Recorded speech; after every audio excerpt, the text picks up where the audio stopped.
what's going on, man? Tyler here with Black Diamond Softball and Fitness, and I got a brand new Reacts video for you. Today I'm taking a look at my 3 favorite drills from Josh Cathcart over at Hitting Done Right. Check it out. Hey everybody, Josh Cathcart back here with Hitting Done Right.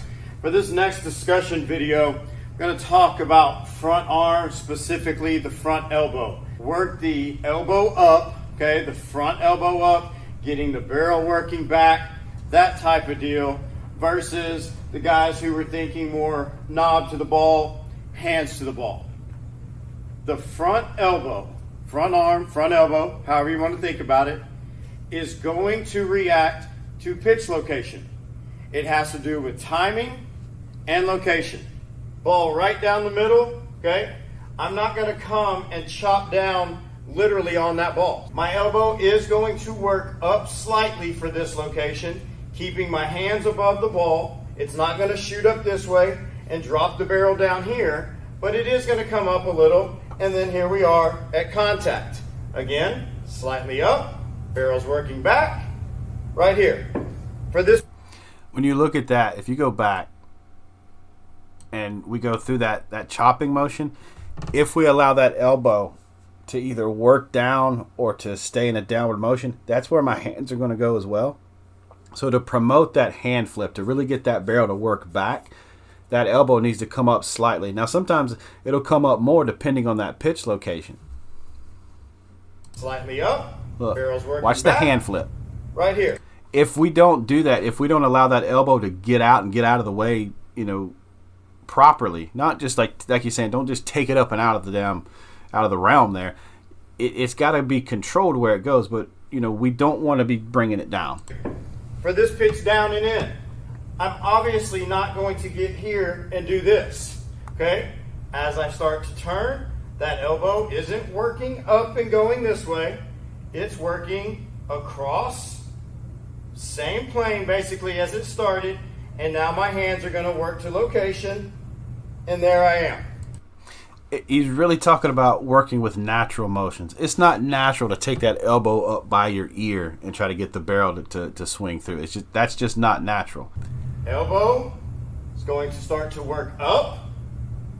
I've got to get behind the ball. That ball is about even with my elbow to start. I've got to get up above it to get behind it.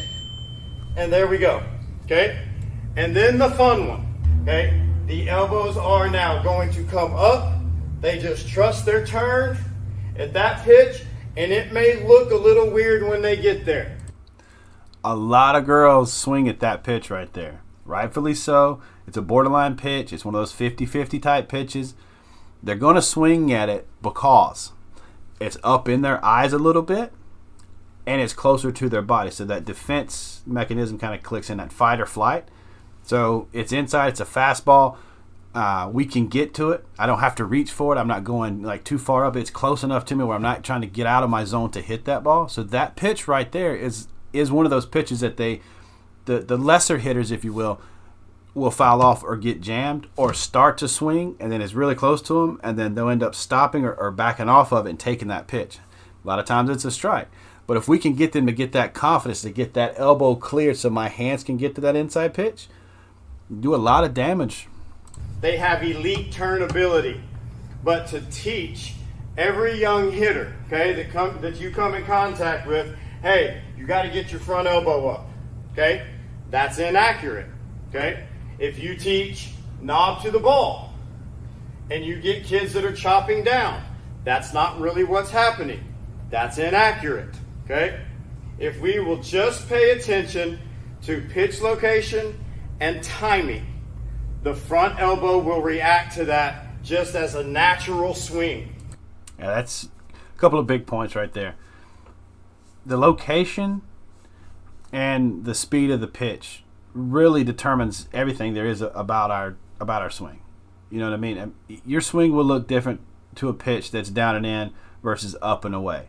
I teach the girls on like something that's on the outside. In your mind, you're telling yourself, as I'm swinging, my hands have got to sort of beat the barrel to that ball, because if I try to bring that barrel around to the front where the barrel is essentially beating my hands to it, It's more of a cast, and you're going to end up getting out in front of it and pulling that outside pitch, getting it off the end of the barrel, stinging the hands, that kind of thing. So I tell them, you want your hands to almost beat your barrel to the ball, right? So you have that angle, that trajectory. If we were to go back and look at where that pitch location is on the outside, see, his hands are essentially past that ball, and he's able to drive it to the opposite field.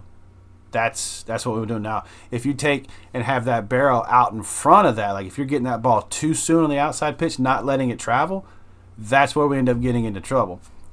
With that elbow too, as it's getting out, we're clearing that elbow. We're not just picking that elbow up for no reason. We're clearing the space. Cross my body here. Now get the barrel behind, and we're on plane. Okay, so again, this is just one of those things. There's a bunch of back and forth out there, and I think it's pretty simple if you will just pay attention to video, use some common sense, and then remember, front elbow is going to react to pitch location. All right? There you go. So, like he's saying, man, that front elbow is just reacting to the location. There's not like I have to get my elbow to this point and I'll be able to hit every pitch. It doesn't work like that. And it also doesn't work to where I take my hands to the ball. We hear that a lot about take your hands to the ball. I get the concept, but you're essentially, no matter, you're going off of that pitch location. So if the ball is outside, we don't want to take our hands out there, because we end up getting locked out, we end up coming across our body, we end up casting, right? So we are taking our hands still back up the middle, more towards that pitcher's face than anything, towards the torso, as we are getting on plane. That elbow is getting cleared out a little bit. Our hands are being able to snap back, let that barrel work back versus come straight down. If we're coming down too steep, not going to make very solid contact. We're not going to be able to find barrels. So we want that barrel to work back a little bit before it comes forward, because as that barrel is working back, we're getting that elbow out of the way, and we're able to get our barrel on plane. And if you pay attention to it, your shoulders and your barrel need to be parallel as you're coming through there. Okay. So there's another drill I like from Josh. It speaks for itself. Very simple. You guys can do this anywhere. You can do it up against a fence. You can do it at home. You can anywhere. It's cool. Check it out. Connection drill number 3. This one is the lid drill, all right? Again, probably seen this out in the social media world. A lot of hitting coaches using it. I love this one for young players, both for... Now, this, coaches, parents, don't throw your bucket lids away. I know you sit on them, and then once they crack, you throw them away. Some bucket lids you can actually use for practice. Connection, like we're going to talk about right now, but also for direction, okay? It really allows them to feel what that upper body is doing. All right, so the way this works, this is just a regular 5-gallon ball bucket lid, okay? We're going to take it, and if you start with it flat, we want to turn it to where the angle is kind of facing the pitcher. If you can imagine having a bat in this position right here, that's what we're looking for. How simple is that? You can use a Frisbee, you can use a beanbag, you can use a softball. It doesn't have to be a bucket lid. I can do it with a lot of different items around the house. Don't use your mom's favorite china. You'll be in trouble for that. Okay, I have this tee set high because I want to connect high and be able to go over the top of this tee when I throw the lid. If you don't have a tee, you can use a mark on a wall, use a mark on a fence, use anything. Have somebody holding a PVC pipe or a bat or something to keep them high. This drill, man, I'm telling you right here, you can adapt it to whatever you need. Okay, but the first 2 reps are just going to be turning toward the target. So right here, as we get turning, we're going to connect that back side right here. Make sure that that back elbow does not get under this way. That would be the dragging back elbow, and as you can see now, everything wants to go up. Okay, we want everything to work out to the middle of the field. So turn once, hips into connection, 1. And then on the next one, go ahead, throw.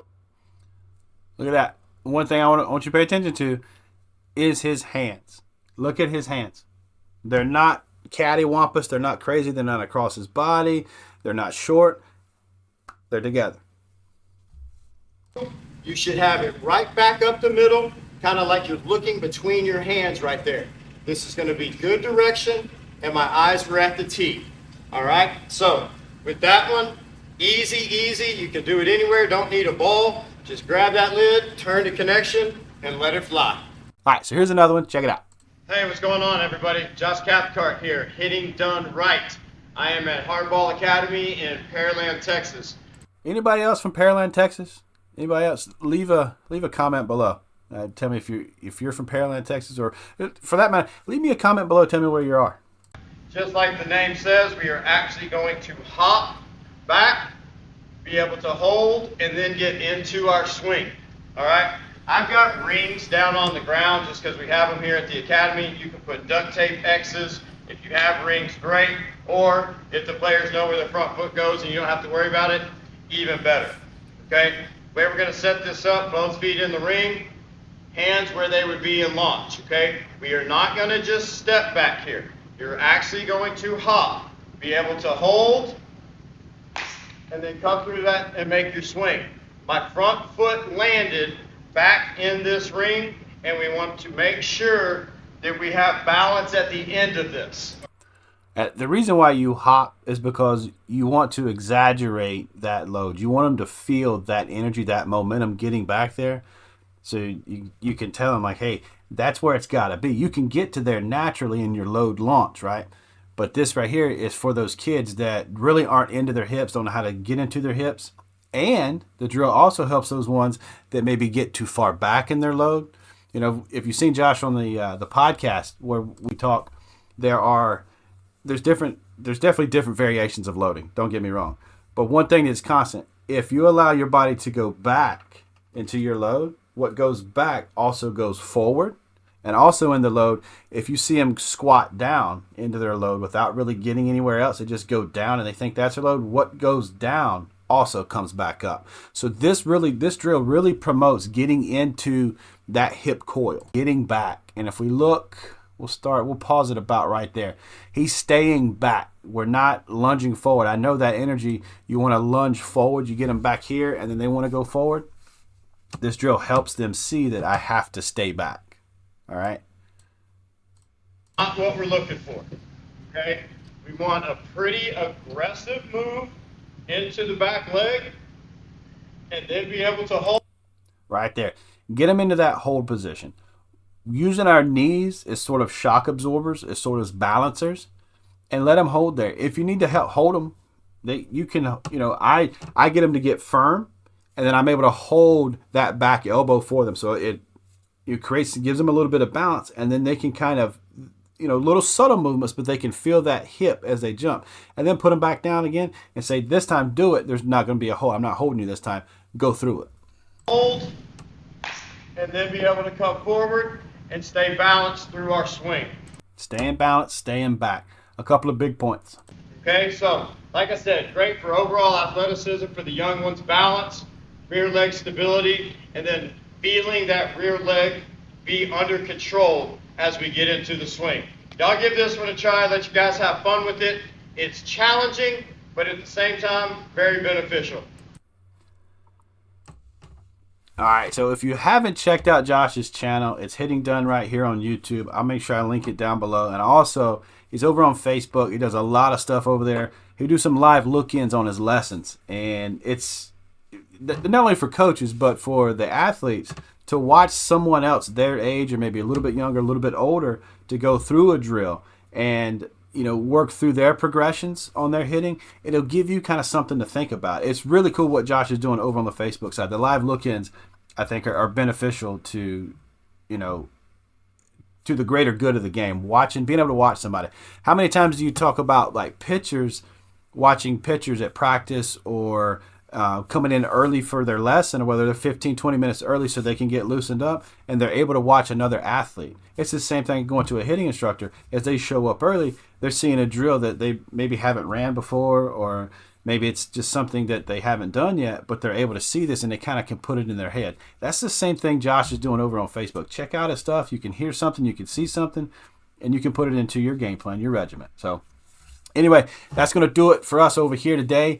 Appreciate you guys checking this one out. If you haven't yet subscribed, please do so. Hit that like button on here. Get this video out. Get it out to more and more people. They can see it in the YouTube algorithm. Again, comment down below where you're from And if you've watched Josh's videos and stuff like that before. And as always, man, I appreciate everything you guys are doing for me, sharing this content, stuff like that. If you share it with a friend, make sure you tell them you love them.